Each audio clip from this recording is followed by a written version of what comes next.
Welcome to the civil fusion. আজকে আমরা WBCS current affairs ক্লাসে স্বাগতম। আজকে আমরা 26শে মে 2026 তারিখের 20টি অত্যন্ত গুরুত্বপূর্ণ এমসিকিউ নিয়ে আলোচনা করব। প্রতিটি প্রশ্নের সাথে বিস্তারিত ব্যাখ্যা এবং পরীক্ষার জন্য দরকারি তথ্য থাকবে। তাহলে শুরু করা যাক। প্রথম প্রশ্ন কী আছে? সোমবার নয়াদিল্লিতে অনুষ্ঠিত কোয়াড বিদেশমন্ত্রীদের বৈঠকে সাপ্লাই চেইন নিরাপত্তা বিষয়ে কোন উদ্যোগটি সবচেয়ে গুরুত্বের সাথে আলোচিত হয়েছে? উত্তর হবে কি? উত্তর হবে critical minerals initiative, supply chain diversification. এই প্রশ্নটা বুঝতে গেলে কোয়াড কি সেটা জানতে হবে। কোয়াড মানে হলো quadrilateral security dialogue, quadrilateral security dialogue. এটি 4টি দেশের জোট: ভারত, ইন্ডিয়া, ইউএসএ, অস্ট্রেলিয়া আর তোমার জাপান। এই 4টি দেশের সংগঠন, ভারত, যুক্তরাষ্ট্র, অস্ট্রেলিয়া এবং জাপান। এই জোটটি গঠন করা হয়েছিল 2007 সালে এবং পুনরুজ্জীবিত হয় 2017 সালে। 7 সালে তৈরি হয়েছিল, পুনরুজ্জীবিত হয় 2017 সালে। এর উদ্দেশ্য কী ছিল? চীনের ক্রমবর্ধমান যে প্রভাব বাড়ছে সেটার মোকাবিলা করা। তাহলে এই বৈঠকের মূল ফোকাস ছিল কি?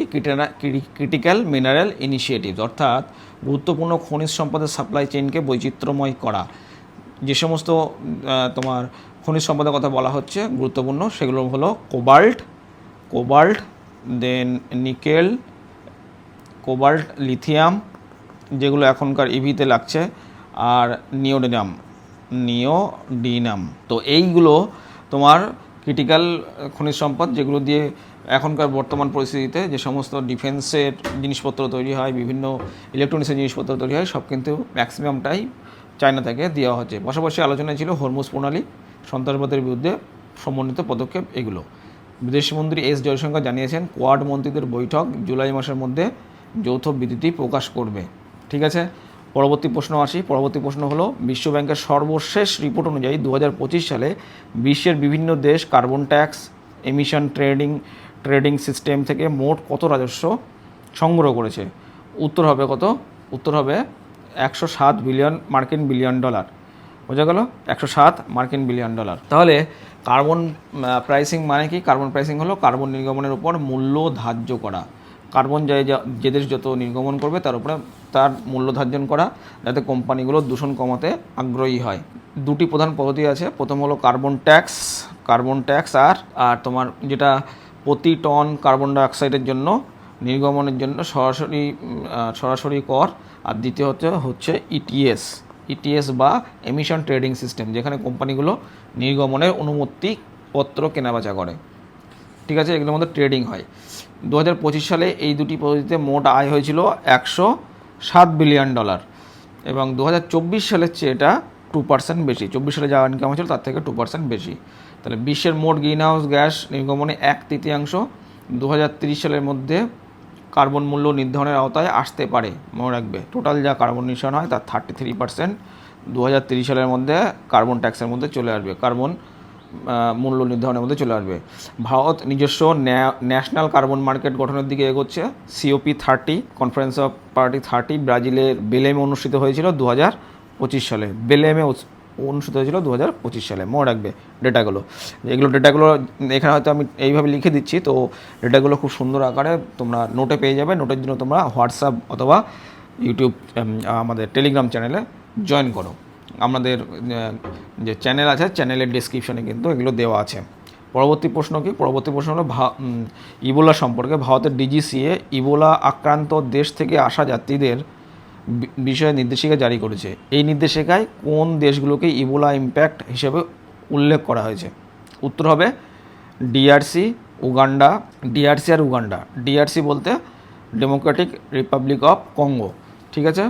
আর DGCA আছে কি? DGCA যেটা বলা হয়েছে, ভারতের DGCA director general of civil aviation, যারা আমাদের এয়ারপোর্ট চলাচলের সব কিছু নিয়ন্ত্রণ করে। তো DGCA নির্দেশ দিয়েছে DRC উগান্ডা থেকে আসা যাত্রীদের বিমানের পেছনের দিকে তিনটে সারিতে বসাতে হবে এবং এয়ারলাইন সেলফ ডিক্লারেশন ফর্ম পূরণ করতে হবে। ইবোলা সম্পর্কে কিছু তথ্য এখানে জানা দরকার। একটি হেমোরেজিক ফিভার বলা হয়, এটি একটি ভাইরাল হেমোরেজিক ফিভার। প্রথমে শনাক্ত হয় 1976 সালে, সেটাও হয়েছিল কঙ্গোতে, আর তৎকালীন জায়ায় ও সুদানে হয়েছিল। আর 2014-16 থেকে প্রাদুর্ভাব ঘটে পশ্চিম আফ্রিকায় এবং 11,000-এর বেশি মানুষ মারা গেছিল 2014 থেকে 16 মধ্যে। হু এটিকে ফেক ফেক ঘোষণা করতে পারে। ফেক বলতে public health emergency of international concern, public health emergency of international concern ফেকের ঘোষণা করতে পারে হু। বোঝা গেল? তাহলে সারা বিশ্বকেই তখন সতর্কতা জারি করতে হবে। পরবর্তী প্রশ্ন কি, সোমবার দিল্লিতে পেট্রোলের মূল্য 100 ছাড়লো। অর্থমন্ত্রী নির্মলা সীতারামন বললেন ভারতীয় অর্থনীতিতে 3F সংক্রান্ত চাপের মুখোমুখি। 3F সংক্রান্ত যে চাপের মুখোমুখি বলা যায়, এই 3F মানে কি বোঝানো হয়েছে? উত্তর হবে fuel, food, foreign exchange. Fuel, food, foreign exchange মনে রাখবে। ফুয়েল বা জ্বালানি, ফুড মানে খাদ্য, আর ফরেন এক্সচেঞ্জ মানে বৈদেশিক মুদ্রা। দিল্লিতে পেট্রোলের দাম 100.12 প্রতি লিটার হয়েছে। মাত্র 11 দিনে এই চতুর্থ 4বার বৃদ্ধি করা হয়েছে। কেন দাম বাড়ছে? আন্তর্জাতিক বাজারে ক্রুড ব্যারেলের প্রতি $85 উপরে চলে গেছে। প্রত্যেক ব্যারেল $85 উপরে চলে গেছে। ওপেক প্লাস উৎপাদন কাটছাট করছে, যেহেতু অনেক কিছু ইম্প্যাক্ট হয়েছে বোমাবাড়ির জন্য। পশ্চিম এশিয়ায় চলমান সংঘাতে এটি ঘটেছে। ভারতীয় রুপির মানও হ্রাস হচ্ছে। আর জানা দরকার কি, ভারতের পেট্রোলের মূল্য নির্ধারণ হয় ডাইনামিক ফুয়েল প্রাইসিং পদ্ধতিতে, যা চালু হয়েছিল 2017 সালে। পেট্রোলিয়ামের মোট মূল্যের 50 থেকে 60% হলো কেন্দ্রীয় আবগারি শুল্ক বা ভ্যাট। তোমার 50 থেকে 60%। পরবর্তী প্রশ্ন কি আছে? পরবর্তী প্রশ্ন হলো Assam UCC universal civil code bill pass করলে ভারতের কততম রাজ্য হিসেবে ইউসিসি প্রণয়নকারী রাজ্য হবে? উত্তর হবে চতুর্থ। ইউসিসি বা ইউনিভার্সাল সিভিল কোড মানে সমান নাগরিক বিধিমালা, যেখানে সব ধর্মের নাগরিকের জন্য বিয়ে, তারপর ডাইভোর্স, তারপর উত্তরাধিকার বা হায়ার ট্রান্সফরমেশন, এগুলো সংক্রান্ত একই আইন প্রযোজ্য হবে। এই বিষয়টি ভারতীয় সংবিধানের 44 নম্বর তোমার নির্দেশমূলক নীতিতে আছে। ডিপিএসপি বা directive principal state policy article 44 আছে। ইতিমধ্যে কোন রাজ্যে ইউসিসি আছে? গোয়াতে আছে। গোয়াতে শুরু হয়েছিল পর্তুগিজ আমল থেকে, এখানে ইউসিসি চালু হয়েছিল। আর উত্তরাখণ্ডে 2024 সাল থেকে প্রণয়ন হয়েছে ইউসিসি। এরপরে হিমাচল প্রদেশ হয়েছে। তাহলে গোয়া, উত্তরাখণ্ড আর তোমার হিমাচল প্রদেশ, এই 3টি রাজ্য অলরেডি আছে। এরপরে আমাদের আসামে হবে, তারপরে ওয়েস্ট বেঙ্গলেও হওয়ার একটা চান্সেস আছে। তো এখন চতুর্থ হিসেবে বিল পাস করবে আসাম, এটুকুই মনে রাখা আপাতত। আসামের প্রস্তাবিত বিল থাকবে একগামিতা বাধ্যতামূলক, বিয়ের বয়স 21 হবে এবং মহিলার বয়স 18 হবে, এবং বিবাহ বিচ্ছেদের বাধ্যতামূলক নিবন্ধন করতে হবে। এবার পরবর্তী প্রশ্ন, নিট ইউজি 2024 পেপার ফাঁস মামলায় সুপ্রিম কোর্ট এনটিএ বা ন্যাশনাল টেস্টিং এজেন্সিকে কী নির্দেশ দিয়েছে? নির্দেশ দিয়েছে যে এনটিএকে রাজ্য সরকারের অধীনে দিতে হবে, আওতায় আনতে হবে। ন্যাশনাল টেস্টিং এজেন্সি প্রতিষ্ঠিত হয়েছিল 2017 সালে, ন্যাশনাল টেস্টিং এজেন্সি। এবং এরা কী পরীক্ষা নেয়? নিট নেয়, তারপর সিইউইটি নেয়, আর তোমার জেই নেয়, যেটা জেই মেন, যেটা তোমার পরীক্ষায় হয় তোমার আইআইটিতে ভর্তি হওয়ার জন্য, আর একটা হয় তোমার ইউজিসি নেট। এইগুলো তোমার পরীক্ষাগুলো নেয় এনটিএ। 2024 সালে নিট ইউজি কেলেঙ্কারিতে পেপার ফাঁস হয়েছিল, গ্রেস মার্ক বিতর্ক হয়েছিল, সিবিআই তদন্তও হয়েছিল। সুপ্রিম কোর্ট জানিয়েছে যে এনটিএ আচরণ ম্যানার সংক্রান্ত বিধি লঙ্ঘন করেছে এনটিএ। 2রা জুন 2025 তাজা পরীক্ষার নির্দেশ দিয়েছে, মানে 2 জুন আবার পরীক্ষা হবে। ঠিক আছে। কেন্দ্র সরকার এনটিএ সংস্কারের জন্য কে রাধাকৃষ্ণন কমিটি, মনে রাখবে কোনটা, কে রাধাকৃষ্ণন কমিটি তৈরি করেছে। এছাড়া public examination prevention of unfair means article 2024, বোঝা গেল?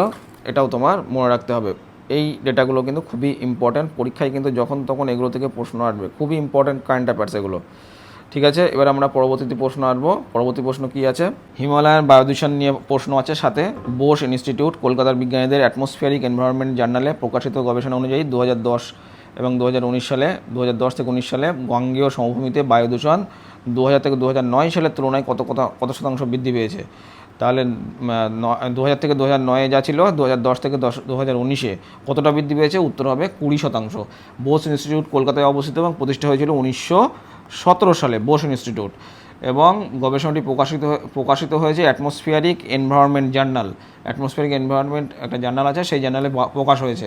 2010-19 ছিল পার্টিকুলেট ম্যাটার 2.5 বা ব্ল্যাক বা বিওসি বা ব্ল্যাক অর্গানিক কার্বন, এটা 20% বেশি ছিল। পাঞ্জাব এবং হরিয়ানায় কৃষিজমি পোড়ানো এবং যেটা খুবই একটা প্রবলেম হয় প্রত্যেক বছরই। শিল্প নির্গমন বায়ু দূষণের প্রধান কারণ। উত্তর পূর্ব ভারতের হিমালয় অঞ্চলে গাছের সীমারেখা 10 বছরের উপরে উঠে গেছে, যা জলবায়ু পরিবর্তনের সরাসরি প্রমাণ। ভারতের national clean air programme NCAP national clean air প্রোগ্রামের কার্যকারিতা নিয়ে প্রশ্ন উঠেছে। IQ এয়ার ও ওয়ার্ল্ড এয়ার কোয়ালিটি রিপোর্ট 2024-এ ভারতের বেশ কয়েকটি শহরে দূষিত শহরের তালিকায় আছে। বোঝা গেল। পরবর্তী প্রশ্ন কী আছে? পরবর্তী প্রশ্ন হলো, পশ্চিমবঙ্গ সরকার বাংলাদেশ সীমান্তে ভারতের প্রথম হোল্ডিং সেন্টার স্থাপন করেছে। এই হোল্ডিং সেন্টারগুলি কোন আইনের আওতায় পরিচালিত হবে? ডিটেনশন সেন্টার টাইপের হোল্ডিং সেন্টার করা হয়েছে এখানে। হোল্ডিং সেন্টারে করা হয়েছে কোন আইনের মাধ্যমে? করা হয়েছে তোমার বিদেশি নাগরিক আইন 1946, ফরেনার্স অ্যাক্ট 1946। পশ্চিমবঙ্গের মুর্শিদাবাদে প্রশাসন এই ব্যবস্থা চালু করেছে এবং ইতিমধ্যে 12 জনকে হোল্ডিং সেন্টারে রাখা হয়েছে। 2টি কেন্দ্রে পাঠানো হয়েছে। এই কেন্দ্রগুলি তৈরি হয়েছে অবৈধ বাংলাদেশি রোহিঙ্গার অভিবাসীদের আটকে রাখতে। জানা দরকার যে ভারত বাংলাদেশ সীমান্তে মোট দৈর্ঘ্য কিন্তু 4156 কিমি। খুব ইম্পর্ট্যান্ট পরীক্ষা এবার আসার খুবই চান্স আছে। আর পশ্চিমবঙ্গের সঙ্গে প্রায় 2216 কিলোমিটার। ভারতের সঙ্গে 4156, পশ্চিমবঙ্গের সাথে 2216 কিলোমিটার। বাংলাদেশের 2024 সালে রাজনৈতিক পরিবর্তনের পর অবৈধ অনুপ্রবেশ বেড়েছে। NRC বা ন্যাশনাল রেজিস্টার অফ সিটিজেন বাস্তবায়নের প্রেক্ষাপটে এই হোল্ডিং সেন্টার নীতি গুরুত্বপূর্ণ, মনে রাখবে। এবার পড়ছে 9 নম্বর প্রশ্ন। বাংলাদেশের নতুন প্রধানমন্ত্রী তারিকুর রহমান তার প্রথম বিদেশ সফরের জন্য কোন দেশ বেছে নিয়েছেন, যা ভারতের জন্য কূটনৈতিক উদ্বেগ তৈরি করেছে? উত্তর হবে চীন। চীনে যাওয়ার জন্য ঠিক করেছে। এটি ভারতের জন্য একটি বড় কূটনৈতিক উদ্বেগের বিষয়। সাধারণত বাংলাদেশ নতুন প্রধানমন্ত্রীরা প্রথমে ভারত সফরে আসতেন, যা ঐতিহাসিক সম্পর্কের প্রতিফলন করে, কিন্তু তারিকুর রহমান প্রথমে এবার চীন বেছে নিয়েছে। এই সফরে কী হবে? তিস্তা নদীর ব্যাপক ব্যবস্থাপনা পুনরুদ্ধার সম্পর্কে আলোচনা হবে। তিস্তার উপরে প্রকল্পের চীনের সম্পৃক্ততা নিয়ে আলোচনা হবে। চীনের এক্সিম ব্যাংক, এক্সপোর্ট ইম্পোর্ট যে ব্যাংক, সেই ব্যাংকও কিন্তু প্রকল্পে অর্থায়নের জন্য আগ্রহ দেখিয়েছে, ইনভেস্টমেন্ট করতে পারে। তিস্তা জল বন্টন চুক্তি 2011 সালে থেকে ঝুলে আছে, পশ্চিমবঙ্গের বিরোধিতায় বাস্তবায়িত হয়নি। ঢাকায় ভারতীয় হাই কমিশনার বিক্রম দোরাইস্বামীর সাথে তারিকুর রহমান দেখা করেছেন সম্পর্ক স্বাভাবিক করতে। এই হলো। পরবর্তী প্রশ্ন হলো তোমার, অসমের প্রস্তাবিত UCC বিলে বাইগ্যামি বা পলিগ্যামি বা বহুপত্নিক বিবাহের জন্য সর্বোচ্চ কত বছরের কারাদণ্ড বিধান রাখা হয়েছে?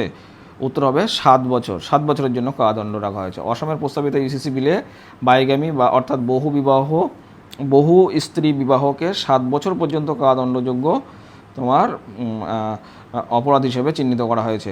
এবার ভারতের দণ্ডবিধির 494-এ বহুবিবাহ 7 বছর কারাদণ্ডের কথা বলা হয়েছে, কিন্তু ধারাটি মুসলিমদের ক্ষেত্রে প্রযোজ্য ছিল না। UCC কার্যকর হলে কিন্তু সেগুলো আবার সবার জন্য কার্যকর হবে, একই নিয়ম হবে। সুপ্রিম কোর্টে সায়রা বানু কেসে 2017 সালে 3 তালাক তোমার অসাংবিধানিক ঘোষণা করা ছিল। মনে রাখবে, এইগুলো যখনই কোশ্চেন আসবে রিলেটেড যে সমস্ত ইনফরমেশনগুলো দিচ্ছি এগুলো খুবই important for static as well as current affairs. এই প্রশ্নটা হয়তো এখনই দিয়ে দিল আর ভাবছো যে কেন এই প্রশ্নটা দিল, 2017 সালে সায়রা বানু কেসটা কেন এলো? তাহলে এলো এই কারণে, এই কারেন্ট অ্যাফেয়ার্সটা এসছে বলে তার রেসপেক্টে এটা আমাদের পড়তে হবে, এগুলো মনে রাখতে হবে। ঠিক আছে? এইভাবে ডিটেলসে পড়লে তোমাদের কোনো জায়গায় আটকাবে না। পরবর্তী প্রশ্ন, ফালতু সময় নষ্ট করে তো লাভ নেই, যেটা আমি পড়াবো মোটামুটি সব কিছুই দেখবে যে পরীক্ষায় আসার চান্সেস কিন্তু 100 থেকে 90%, 90 থেকে 100%। পরবর্তী প্রশ্ন IPL নিয়ে আছে, এটা খুব একটা ইম্পর্টেন্ট নয়। IPL আমরা লাস্টে যখন শেষ হবে তখন প্রশ্ন করে নেবো। পরবর্তী প্রশ্নে চলে আসি আমরা। ফরাসি ওপেন 2026 বা রোনাল্ড গ্যারোস বলা হয়, প্রথম রাউন্ডে ভারতীয় আমেরিকান টেনিস খেলোয়াড়। আমেরিকায় থাকেন, মানে ভারতীয় বংশোদ্ভূত ভারতীয় লোক আমেরিকায় গিয়ে সেটেলড হয়ে গেছে, ওখানকার বাসিন্দা হয়ে গেছে। সেরকমই একজন ভারতীয় আমেরিকান টেনিস খেলোয়াড় নিশেষ বাসাভা রেড্ডি তার নাম। কোন সিডেড খেলোয়াড়কে হারিয়ে চমক দিয়েছেন? কোন সিডেড খেলোয়াড়কে? উত্তর হবে সপ্তম সিড টেলর ফ্রিস্ট। নিশেষ বাসাভা রেড্ডি বিশ্ব র্যাঙ্কিংয়ে 338 মাত্র। বুঝতে পারছো কোথায় আছে? আর যে যাকে হারিয়েছে সিডেড খেলোয়াড় টেলর ফ্রিস্ট, তার র্যাঙ্ক হচ্ছে তোমার সপ্তম, তার র্যাঙ্কিং হচ্ছে সপ্তম। এবং নিশেষের 21 বছর বয়স এবং মার্কিন যুক্তরাষ্ট্র অভিবাসী এবং প্রো ট্যুরের জন্য এটা তার দ্বিতীয় বছর, সেকেন্ড বছর প্রো ট্যুর খেলছে। আর রোনাল্ড গ্যারোস প্যারিসে অনুষ্ঠিত গ্র্যান্ড স্ল্যাম টেনিস টুর্নামেন্ট, যা ক্লে কোর্টে খেলা হয়, ক্লে কোর্টে খেলা হয়, কাদাযুক্ত যে মাঠ হয় সেখানে খেলা হয়। ভারতীয় টেনিসের সর্বাধিক সফল হচ্ছে লিয়েন্ডার পেস, 8টি গ্র্যান্ড স্ল্যাম আছে। এছাড়াও মহেশ ভূপতিও নাম করা। এরপরে হচ্ছে আর মহিলা যদি যিনি বলি তাহলে হচ্ছে সানিয়া মির্জা। পরবর্তী প্রশ্ন হচ্ছে তোমার কোটাক IMF এর বিশ্লেষণ অনুযায়ী অ্যাপেল ভারতে কত টাকার বিনিয়োগ পরিকল্পনা করেছে এবং গত 5 বছরে ভারতের স্মার্টফোন রপ্তানি কত বেড়েছে? উত্তর হবে 1.4 লাখ করোড় এবং 6.2 গুণ। অ্যাপেল ভারতে 1.4 লাখ করোড় বিনিয়োগ করেছে এবং অ্যাপেল ভারতে 47,028 কোটির আইফোন উৎপাদন করেছে। গত বছরে ভারতের স্মার্টফোন রপ্তানি ছিল 6.2 গুণ বেড়েছিল। অ্যাপেলের উৎপাদনকারীরা কে? ফক্সকন, মনে রাখবে ফক্সকন, কোম্পানিগুলোর নাম মনে রাখবে উইস্ট্রন, এরা ইন্ডিয়াতে এইগুলো তৈরি করে, উইস্ট্রন আর পেগাট্রন, এরা তোমার অ্যাপেলের ফোনগুলো তৈরি করে এই কোম্পানিগুলো। তো কেন ভারতে এসে? ভারতে মার্কিন যুক্তরাষ্ট্রের শুল্ক নীতির কারণে চীন থেকে উৎপাদন সরাচ্ছে এবং PLI প্রোডাকশন লিঙ্ক ইনসেন্টিভ 2020 সালে চালু হয়েছিল। চায়না +1 কৌশলে ভারত কিন্তু উপকৃত হচ্ছে। এর পরবর্তী প্রশ্ন কি? ভারত বিশ্বের ভ্যাকসিন সরবরাহের কত শতাংশ এবং সাধারণ ওষুধের কত শতাংশ নিয়ন্ত্রণ করে? খুব ভাইটাল কোশ্চেন। ভ্যাকসিন 60%, জেনেরিক 30%, মনে থাকবে। তাহলে ওয়ার্ল্ডে যা ভ্যাকসিন উৎপন্ন হয় তার 60% ইন্ডিয়াতে, আর জেনেরিক মেডিসিন যা হয় তার 30% ইন্ডিয়াতে হয়। বিশ্বে 60%, বুঝে গেল? মার্কিন FDA অনুমোদিত ফার্মা উৎপাদন কেন্দ্রের একটি বড় অংশ ভারত। কোভিড-19 সময় কিন্তু মহামারীতে ভারত বিশ্বের ফার্মেসি হিসেবে নিজেকে প্রতিষ্ঠা করেছে। হ্যাচ ওয়াক্সম্যান অ্যাক্ট, এটা তোমার 1948 এই ভারতীয় ফার্মা কোম্পানিকে মার্কিন বাজারে জেনেরিক ওষুধ সরবরাহের সুযোগ দিয়েছিল এই অ্যাক্টের মাধ্যমে। ভারত মার্কিন বাণিজ্য আলোচনায় ফার্মাসিউটিক্যাল বিষয়টি এখন গুরুত্বপূর্ণ বিষয়। পরবর্তী প্রশ্ন হচ্ছে বিচারপতি ভিভি নাগারত্না এবং অদর্শের বেঞ্চ, দুজন, ভিভি নাগারত্না আর অদর্শ বেঞ্চ বৈবাহিক বিরোধে পারিবারিক সহিংসতার বিষয়ে গুরুত্বপূর্ণ পর্যবেক্ষণ করেছে। মূল উদ্বেগটি ছিল কি? যে স্বামী ও শ্বশুরবাড়ি মানসিক চাপ নারীকে মৃত্যুর দিকে ঠেলে দিচ্ছে। বোঝা গেল? দিয়ে তোমার বলা হচ্ছে বিচারপতি নাগরত্ন আদর্শের বেঞ্চ পর্যবেক্ষণ করেছে যে বৈবাহিক বিরোধে নারীরা প্রায় পারিবারিক ও শ্বশুরবাড়ির পক্ষ থেকে মানসিক চাপের শিকার হন এবং সংসার টিকিয়ে রাখার জন্য বাধ্য করা হয়। ঠিক আছে? এটি মামলা দেখা গেছে কি একজন মহিলার মৃতদেহ 15 মাস পর উদ্ধার করা হয়েছে। 15 মাস পর উদ্ধার করা হয়েছে। Domestic violence act 2005 domestic violence act. আর তোমার এগুলো মনে রাখবে, এগুলোর মাধ্যমে তোমার গৃহস্থালী সহিংসতা থেকে সুরক্ষা দেয়। আর ডাউরি প্রোহিবিশন অ্যাক্ট 1961, যেটা যৌতুক দিয়ে নিষিদ্ধ করা হয়েছে। ঠিক আছে? বৈবাহিক নিষ্ঠুরতার জন্য IPC আছে 498A। এর পরবর্তী প্রশ্ন কি? যদিও এখন ভারতীয় ন্যায় সংহিতা। পরবর্তী প্রশ্ন হলো প্রথমবারের মতো BCCI মহিলা ক্রিকেটের জন্য COE বা সেন্টার অফ এক্সেলেন্সতে বিশ্বের কোচ নিয়োগ করেছে। কতজন কোচ নিয়োগ হয়েছেন? কার নেতৃত্বে এই নতুন পদক্ষেপ নেওয়া হয়েছে? উত্তর হবে গৌতম গম্ভীরের নেতৃত্বে 3জনকে নেওয়া হয়েছে। COE মানে সেন্টার ফর এক্সেলেন্স। BCCI প্রথমবারের মতো COE এতে মহিলাদের ক্রিকেটারদের জন্য 3জন বিশেষ কোচ নিয়োগ করেছে। নতুন কোচদের নাম গৌরব খান্না আর তোমার শ্রী শশীকান্ত আর আরেকজন হলো তোমার ইয়েল্লাস্বামী রামা ভার্মা। মনে থাকবে? BCCI প্রতিষ্ঠা হয়েছিল 1928 সালে, আগেও পড়েছি এটা, সদর দপ্তর মুম্বাই। মনে রাখবে 2024 সালে ভারতীয় মহিলা দল ICC ট্রফি কিন্তু জিতেছে, এটাও মনে রাখবে অবশ্যই 2024 সালে। ইবোলা কেস থেকে আর একটা কোশ্চেন আছে। পরিচালক টেড্রোস আধানম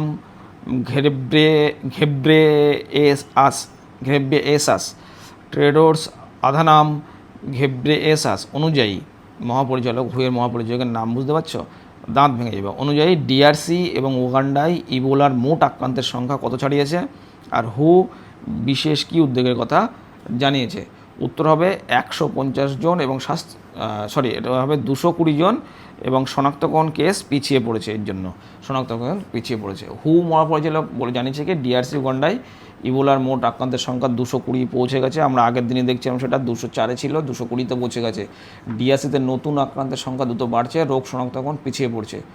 আর ইবোলা যেটা বলা হচ্ছে এটা ফিলোভাইরাস পরিবারের অন্তর্গত, মৃত্যুর হার 25% থেকে 90% পর্যন্ত হতে পারে, স্টেন এবং চিকিৎসার উপর নির্ভর করে।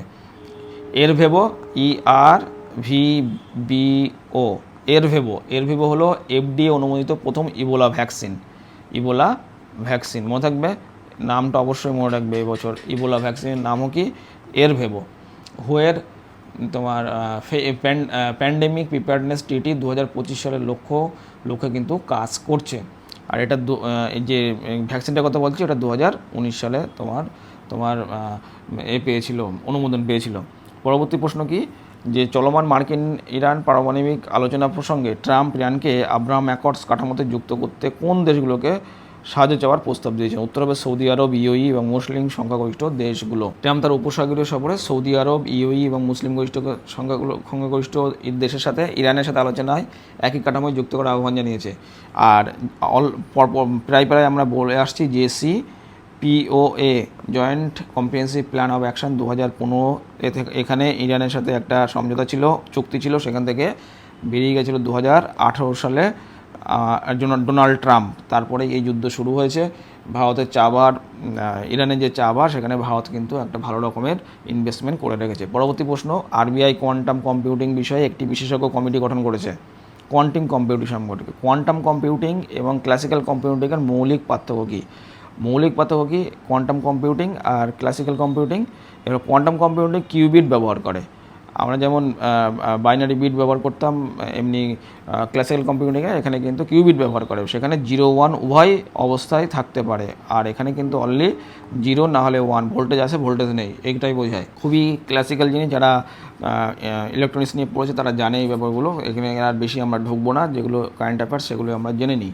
ঠিক আছে, RBI সম্পর্কে কিছু তথ্য জানা দরকার। 1 এপ্রিল 1935 তৈরি হয়েছিল এবং সদর দপ্তর মুম্বাই। বর্তমান গভর্নর সঞ্জয় মালহোত্রা, মনে রাখবে। ঠিক আছে, আর ন্যাশনাল কোয়ান্টাম মিশন বা NQM ভারত সরকার 2023 সালে অনুমোদন দিয়েছে। বোঝা গেল, বরাদ্দ হয়েছে 6,003.85 কোটি টাকা বরাদ্দ হয়েছে। কোয়ান্টাম প্রযুক্তির 3টি ক্ষেত্র, একটা কোয়ান্টাম কম্পিউটিং বলা হয়, একটা কোয়ান্টাম কমিউনিকেশন বলা হয়, একটা কোয়ান্টাম সেন্সিং বলা হয়। ঠিক আছে, পরবর্তী বা লাস্ট কোশ্চেন কী হলো, পোপ ফ্রান্সিস AI এবং অস্ত্র ব্যবহার নিয়ে একটি নতুন পেপাল এনসাইক্লিক্যাল জারি করেছেন। তিনি মানব মর্যাদার কোন ধারণাকে উল্লেখ করেছেন এই এনসাইক্লিক্যালে? উত্তর হবে ম্যাগনিফিকাস হিউম্যানিটাস, মানে মানবতার মহত্ব। তাহলে পোপ ফ্রান্সিস এই এনসাইক্লিক্যালে বলেছে AI চালিত মারণাস্ত্র ব্যবস্থা মানবীয় নিয়ন্ত্রণের বাইরে চলে যাচ্ছে। ম্যাগনিফিকাস হিউম্যানিটাস বা মানবতার মহত্বের ধারণায় বিশ্বাস রেখে AIকে মানবিক মূল্যবোধের অনুকূল পরিচালিত করতে হবে। ভ্যাটিকান সিটি, মনে রাখবে, ভ্যাটিকান সিটি হলো রোমের মধ্যে একটা সবচেয়ে ছোট শহর। ভ্যাটিকান সিটি ছোট দেশ, স্বাধীন রাষ্ট্র, কিন্তু বিশ্বের ক্ষুদ্রতম স্বাধীন রাষ্ট্র হয় ভ্যাটিকান সিটি, রোমের মধ্যে অবস্থিত। AI নিয়ন্ত্রণের আন্তর্জাতিক উদ্যোগ G7 হিরোশিমা AI প্রসেস। দেখো, এই ক্লাসগুলো পড়াতে গেলে মোটামুটি 1 ঘন্টা টাইম লাগে, সেটা আমরা 20 থেকে 25 মিনিটের মধ্যে নিয়ে চলে আসি, যাতে অ্যাসপিরেন্টদের সুবিধা হয়, তারা যেন তাদের জিকেটাকে ভালোভাবে বৃদ্ধি করতে পারে, as well as current affairs. তাহলে G7 হিরোশিমা AI প্রসেস, এটা AI নিয়ন্ত্রক আন্তর্জাতিক উদ্যোগ। আর 2023 সালে হয়েছিল এটা। AI এর দায়িত্বশীল ব্যবহারের আন্তর্জাতিক নির্দেশিকা, এটা হয়েছিল 2023 সালে, এটা আন্তর্জাতিক নির্দেশিকা। এবং ইউরোপিয়ান ইউনিয়ন AI অ্যাক্ট 2024, এটা ছিল তোমার প্রথম ব্যাপক AI নিয়ন্ত্রণ আইন। মনে রাখবে এগুলো, ঠিক আছে? তো আজকে এই পর্যন্তই। মোটামুটি যে 20টা কারেন্ট অ্যাফেয়ার্স দিয়েছিলাম, 20টা কারেন্ট অ্যাফেয়ার্সই কমপ্লিট করলাম। খুবই কষ্ট করে এইগুলো তৈরি করা হচ্ছে, যাতে তোমরা ক্লাসগুলো দেখো এবং এখান থেকে হেল্প পাও এবং তোমাদের নলেজকে গ্রো করতে পারো এবং প্রিপারেশনে যেন তোমরা অ্যাডভান্স বা এগিয়ে থাকতে পারো। তো যদি ক্লাসগুলো ভালো লাগে, অবশ্যই লাইক, শেয়ার, সাবস্ক্রিপশন করে যাবে, আর একটা করে কমেন্ট করে যাবে। যদি কোনো ফিডব্যাক থাকে অবশ্যই জানাবে। ক্লাস যদি আর অন্য কোনোভাবে কিছু ডেভেলপ করতে হয়, সেটাও তোমরা বলতে পারো। আজকের ক্লাসে এইটুকুই। সমস্ত প্রশ্ন ভালো করে অনুসরণ করো। WBCS পরীক্ষার জন্য শুভ কামনা রইল। পরবর্তী ক্লাসে আবার দেখা।